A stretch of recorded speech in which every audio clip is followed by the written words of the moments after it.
Так, представь, что ты внимание. Ну, только представь, ты внимание, и пустота внимания, оно неосязаемое, немыслимое, никакое, из которого все появляется. Ну, допустим, представь только. И это внимание ты направляешь на свое мышление, которое, в свою очередь, как инструмент, выстраивает планы, цели. И вот построился вектор, вот такой вверх. Твое мышление, оно все равно хорошо, плохо для тебя. Твое тело выполняет функции, действия и ощущает. Тоже в настройке мышления хорошо-плохо, чувствуешь, хорошо или плохо. И это внимание из пустоты. Ты представь просто все, больше тебе ничего не надо. Соприкасается с мышлением, выстраивает цели, планы. Соприкасается с физическим телом твоим, чувствует, сонастраивается хорошо, чувствуется плохо тебе или хорошо, как ощущается. И построить цели, планы, как ты будешь делать сегодня, завтра или когда там, не знаю, на данный момент просто. И тут включается то, что ты запомнил. То, что ты запомнил из этого, то, что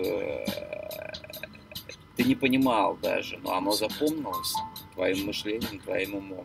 Вот этот вектор начинает бомбить страхи, сомнения, которые тебе кто-то заложил, а ты поверил. В банке памяти осталось там. Вот этот вектор со всех сторон бомбят страхи, сомнения, неуверенность, допустим, если они в тебе вложены. Этот вектор начинает куда-то в другую сторону, в минус. Это был плюс, где чувствуется хорошо. Мышление сонастроено со всем с этим вниманием. Внимание начинает уходить куда-то в другую сторону, в минуса. То есть получается мышление твое с этим вниманием чуть-чуть разъединяется, потому что оно в минус уходит из тела, потому что от этих минусов страх, неуверенность, дискомфорт становится. То есть мышление и тело чуть-чуть конфликтуют, нету сонастройки, грубо говоря. И внимание все равно и здесь, и здесь. Оно что-то присоединяется к мышлению и к телу, чувствует дискомфорт, и еще больше дискомфорт. И когда вот этот минус, страх, неуверенность, сомнения, ты доходишь до определенной точки, где тебе совсем это надоедает. Тело уже начинает заболевать, в голове уже мысли совсем такие разъединенные, что вообще просто невозможно уже. Они много роятся, и просто и ты думаешь, что-то не то. И ты опять начинаешь идти и вспоминать. А как же было до этого? Как же было вот это, чтобы строились планы, цели там на сейчас, на завтра, просто вот на частные моменты. Они были по кайфу. Ты начинаешь вспоминать. Ты вспоминаешь, понимаешь, опа, мысль пришла такая, почему она дискомфорт составляет. Сонастраиваешь, допустим, пришла хорошая мысль, оп, комфортно, это мое.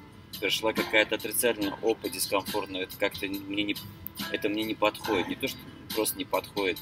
И когда ты с этим сонастраиваешься, опять вспоминаешь, что, опа, твое внимание вот это вот было вот в этом, когда и в мышлении было порядок, и когда комфортно это мышление доставляло и телесно, физически.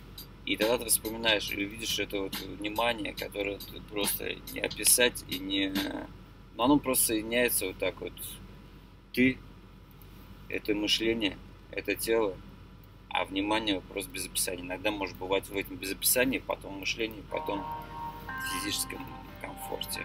То есть все это сонастройка, когда происходит, когда ты чувствуешь приятное, чувствуешь приятное, мыслишь позитивно, приятно, что эти мысли доставляют тебе комфорт физически.